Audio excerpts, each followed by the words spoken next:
കുറച്ച് നാൾ മുമ്പ് ഒരാൾ എൻ്റെ അടുത്ത് ഹീലിംഗ് ചെയ്യാൻ വേണ്ടിയിട്ട് വന്നു. അയാൾക്ക് റെക്കിയുടെ ഹീലിംഗ് വേണം, അല്ലെങ്കിൽ അയാൾക്ക് ഒരുപാട് പ്രശ്നങ്ങളുണ്ടെന്നൊക്കെ പറഞ്ഞു വന്നു. അപ്പോൾ ഞാൻ പറഞ്ഞു നോക്കട്ടെ എന്ന് പറഞ്ഞു. അത് കഴിഞ്ഞിട്ട് എന്നോട് കുറേ ചോദ്യങ്ങൾ ചോദിച്ചു തുടങ്ങി പുള്ളി. എന്താണ് ഈ സംഭവം അങ്ങനെ. അപ്പോൾ ഞാൻ നമ്മളുടേതായ ഒരു നിഷ്കളങ്കമായ ഒരു ഭാവം എന്നിലുള്ളതുകൊണ്ട് ഞാൻ പറഞ്ഞു ഇങ്ങനെ ഒരു സംഭവമാണ് ഞാൻ ചെയ്യുന്നത്, ദേവിയെ ബന്ധപ്പെട്ട സംഗതികളാണ്. അപ്പോൾ അതെങ്ങനെ നിങ്ങൾക്ക് കിട്ടിയെന്നായി ചോദ്യം. ഞാൻ പറഞ്ഞു ഇങ്ങനെ ഉറക്കത്തിൽ നമുക്ക് സ്വപ്നത്തിൽ വന്നൊരു സംഭവമാണ്. ആദ്യമൊന്നും എനിക്കത് വിശ്വാസമായിരുന്നില്ല. പിന്നീട് അത് പ്രായോഗികമായിട്ട് വന്നപ്പോഴാണ്, തെളിഞ്ഞു വന്നപ്പോഴാണ് എനിക്ക് ഇന്നതാണ് സംഭവം എന്നുള്ളത് മനസ്സിലാക്കാൻ പറ്റിയെന്ന് പറഞ്ഞു.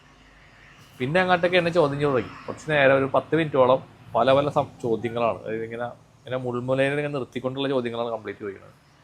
അപ്പോൾ ഞാനങ്ങനെ വളരെ സൗമ്യമായ രീതിയിൽ ഞാൻ സംസാരിക്കാറുള്ളൂ ആൾക്കാരുടെ അടുത്ത്. പക്ഷേ കുറച്ച് കഴിയുമ്പോൾ എൻ്റെ ഒരു എനർജി ഇങ്ങനെ ഡ്രെയിനായി പോകുമെന്ന് എനിക്കറിയാൻ പറ്റി. കാരണം ഞാനിങ്ങനെ ഇത്രയും കൊടുക്കും തോറും എൻ്റെ എനർജി ഇങ്ങനെ ചോർന്നുകൊണ്ടിരിക്കുകയാണ്. കുറച്ച് കഴിയുമ്പോൾ ഞാൻ പറഞ്ഞ ആർഗ്യുമെൻറ്റിന് ചെയ്യാനായിട്ട് എനിക്ക് താല്പര്യമില്ല. ഞാൻ ആർഗ്യുമെൻ്റ് ഒന്നുമല്ല, ഞാൻ സംശയങ്ങൾ ചോദിക്കുന്നതാണ്.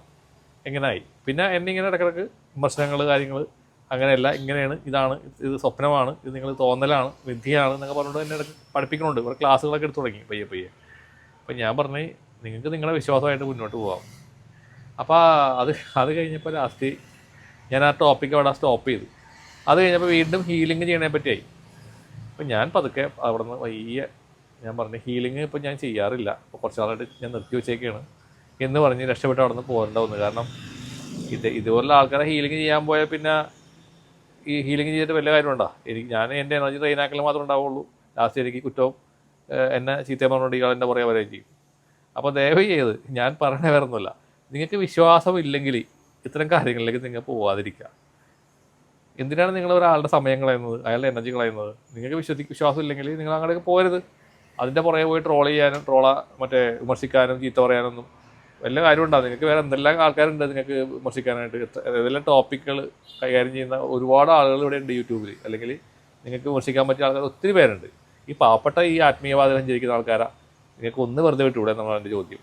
ഇതുള്ള ആളുകൾ കേൾക്കുന്നുണ്ടെങ്കിൽ ദയവ് ചെയ്ത് ഞങ്ങൾ പാവങ്ങളിവിടെ ജീവിച്ച് പോയിക്കോട്ടെ, അതാണ് എനിക്ക് പറയാനുള്ളത്. കാരണം ഞങ്ങളുടെ വിശ്വാസം ഞങ്ങളെ രക്ഷിക്കുന്നുണ്ട്, നിങ്ങളുടെ വിശ്വാസം നിങ്ങളെ രക്ഷിക്കട്ടെ, അത്രയേ ഉള്ളൂ.